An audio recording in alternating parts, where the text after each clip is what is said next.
Right, good evening, ladies and gentlemen, and welcome to this evening's Cabinet meeting. A couple of bits of procedure to go through.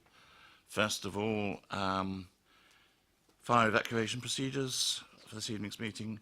There are no fire alarms scheduled. Therefore, if the fire alarm sounds, please evacuate the building immediately. The fire exits are located at the rear and side of this room. Go down the stairs and we'll all meet again in War Memorial Park. Second thing is that please note that this meeting is being webcast live on the internet, and it is. And then finally, mobile phones. If you have your mobile phone with you, which I do, could you please put it onto silent or turn it off, and please don't leave it on the table if it's on silent or vibrate, because it makes as much noise as it does if you've put it else. But if you put it in your pocket, it's fine. Right. Apologies for absence. We don't have any because we're all present and correct. Declarations of interest. Anybody got any declarations of interest on this evening's agenda? Good. Then the minutes of the meeting held on the 16th of May, which was to approve the adoption of the, or is it making, I'm never quite certain, of the Sherborne St John Neighbourhood Plan. I think only the council can make it, can it not? No. Happy to, I'll sign those later on. Yeah. In which case, we move on to item 5, which is the appointment to 2 executive committees. These are subcommittees of the Cabinet. The first is the Basingview Executive Committee. The current members are Councillor Isaac, Councillor Eachus, and Councillor Terry Reid. The proposal is that we should reappoint those 3 councillors for the coming year. Agreed? Agreed. And then secondly, the Manydown Executive Committee. Again, the 3 members of the Cabinet who have to exclude the leader and the portfolio holder for planning and infrastructure. The current members are Councillor Tate, Councillor Bound and Councillor Isaac. Proposal again is that we reappoint those 3. Agreed? Good. Then let us turn to item 6, which is the revenue and capital outturn for 16-17. A recommendation from the Cabinet Member for Finance, Service, Delivery and Improvement. Councillor Tate. Thank you, Leader.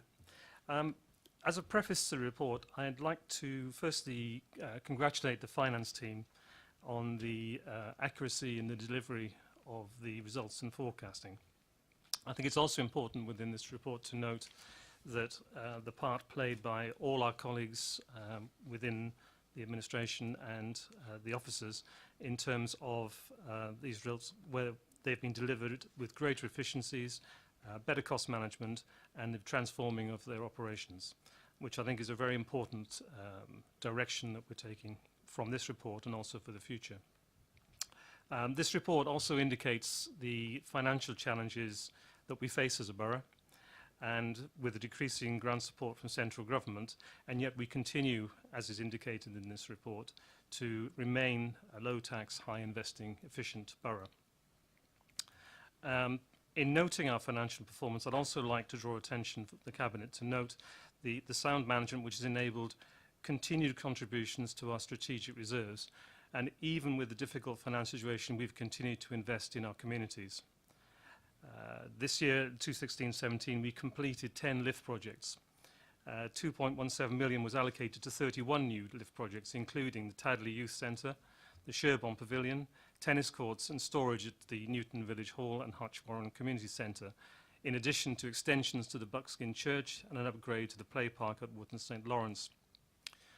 763,000 was used as an investment to secure by supporting Sentinel 13 accommodation units to support the homeless households, and £200,000 was spent on the prioritised parking programme to create 40 new spaces.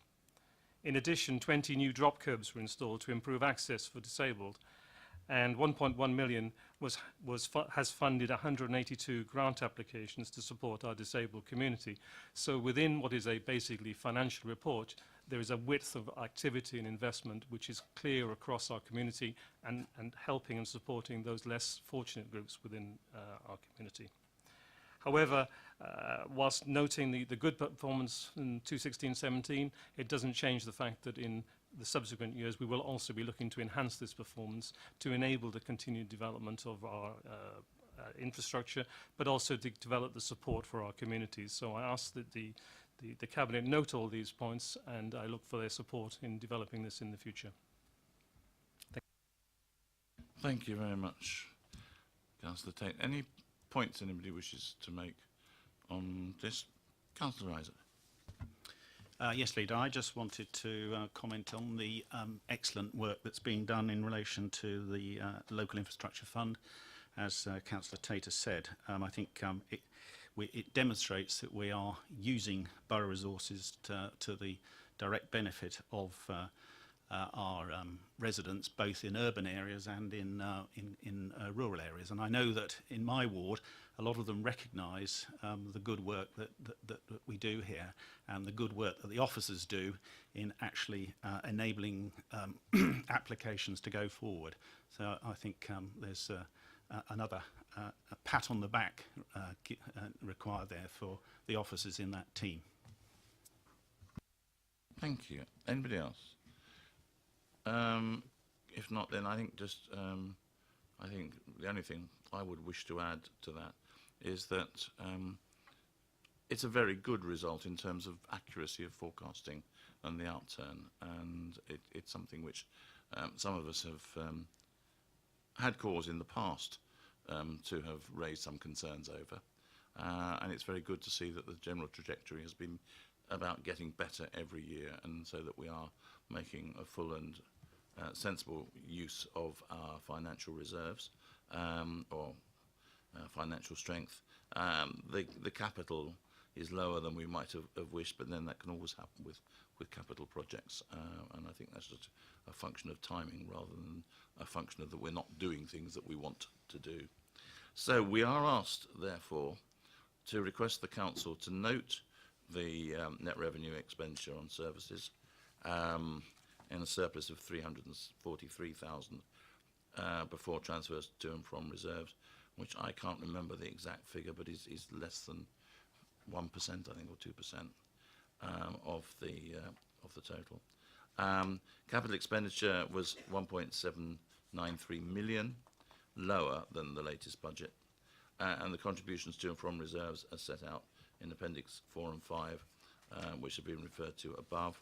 And we've asking Council to approve the rephasing of capital expenditure budgets due to scheme delays, that's what we were talking about earlier on, to future years, and the revised capital programme for 2017-18 to 2020-21. And finally, that Cabinet approves the release in 2017-18, in other words this year, of 200,000 of large sites and housing zone capacity funding grant received from the government, and the release of 155,000 of Garden Towns capacity funding grant, also received from the government. So that's a total of £355,000, which we have received from the government in March of this year, both of those for the Many Down project. Agreed? Good, good, thank you. Then, moving on, the next item on the agenda is leisure management, and that is to be introduced by Councillor Bound. Thank you, Leader. Really, to go through the recommendations of this report, it's recommending that we accept the offer from the Trust and Serco and Totally Tennis for the extension of the leisure management that we have in place currently. I think there's a great lot of work, and I'd like to thank the officers that have been working on this specifically, because it was certainly an expectation of mine that we could end up with just something which extended and continued the service as we have it today. But absolutely what we have is a great recommendation here as far as not only maintaining but enhancing the facilities that we have, improving what's at the aquadrome, whether that be gym stations, whether it be the environmental controls that happen within the building, improving what space there is for young families in the water areas, absolutely looking at installing a new gym at Tadley Pool, improvements at the golf centre, including installing an adventure golf course,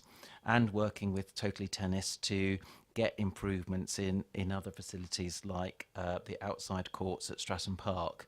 So this report asks Cabinet to approve the contract extension for 2 years to 2020, and then to further approve the additional extension till December 22. Capital to fund essential maintenance works of 1.5 million. The majority of that essential maintenance work is air conditioning units within pumping air around the aquadrome, and absolutely taken on a needs must approach as far as seeing if we can reduce the amount that is spent before the aquadrome is replaced. And if an additional extension is required beyond 2022, then that would be subject to further Cabinet approval. So very much, instead of just extending the contract that we have, very much improving participation for sports and leisure in our borough. Thank you. Comments, anybody? I've got two. Councillor Reid first, perhaps. Thank you, Leader. Just a few quick words, really, to congratulate officers and the portfolio holder on what is a really positive outcome, I think. Continuity of service, improvements, and a saving also on the contract as well. So that's a wonderful outcomes for residents. And Councillor Tate. Thank you, Leader. Just really to echo very similar words, I think it's out of what was potentially a difficult position, a very strong result has been achieved by all those who've been involved with this. Most importantly, it allows us, I think, to see a way forward to improving the leisure offering with our current offerings. So I fully support the extensions of this, and I think, again, congratulations to all those involved with it. Good. I guess it's the John Lennon thing, isn't it?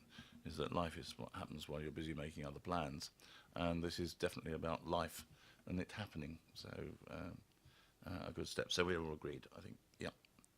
In which case we can move to our final item, which is item 8, Fanham House. Councillor Isard. Thank you, Leader. Cabinet colleagues will remember back in April we gave our approval to a proposed transaction with one of the borough's major employers, the AA, and this was to enable the AA to stay in the borough and to relocate to new offices on Basing View. And part of that agreement required the council to release the AA from its lease of its existing building, Fanham House. So officers have been working on the legals on this since, and it's become, we've had a request from the AA to vary the heads of terms to enable them to have a longer period of time to demolish Fanham House. They provided evidence why this is required, and on the advice of officers, I think we, in a sort of partnership approach with the AA, can agree to this because there will be no material consequences as far as the borough is concerned. So I'm recommending to Cabinet colleagues tonight that we make this variation to the heads of terms. It also occurs to me that just in case there were further variations that emerged before we reached the point of signing the legal agreement, it would be best and most efficient not to have to bring this back to Cabinet, and therefore I'm recommending also an amendment which says Cabinet delegates authority to the Executive Director for Finance and Resources and the Head of Law and Governance in consultation with the portfolio holder for property and development to vary the heads of terms provided the overall transaction remains favourable to the council. So I hope Cabinet colleagues will recognise the utility of doing that. Thank you. Any comments? Yes, Councillor Bound. The only comment I really wanted to make, Leader, was this seems a sort of a very reasonable adjustment, and I see no reason why we wouldn't support the portfolio holder in making any future reasonable adjustments that are required to make sure that the deal gets moved ahead. Yeah, I think we ought to clarify actually that the this actually is not the portfolio holder making adjustments. It's the Executive Director of Finance and Resources with his Hio Silver, Head of Law and Governance, following on behind. So I think that therefore we can have, on the grounds that we are there effectively, that this should be a reasonable degree of flexibility to build in at this particular stage in time. Are we happy? Good. In which case, ladies and gentlemen, the meeting has covered the full agenda and is now closed at, I don't know what the time is, 6:47.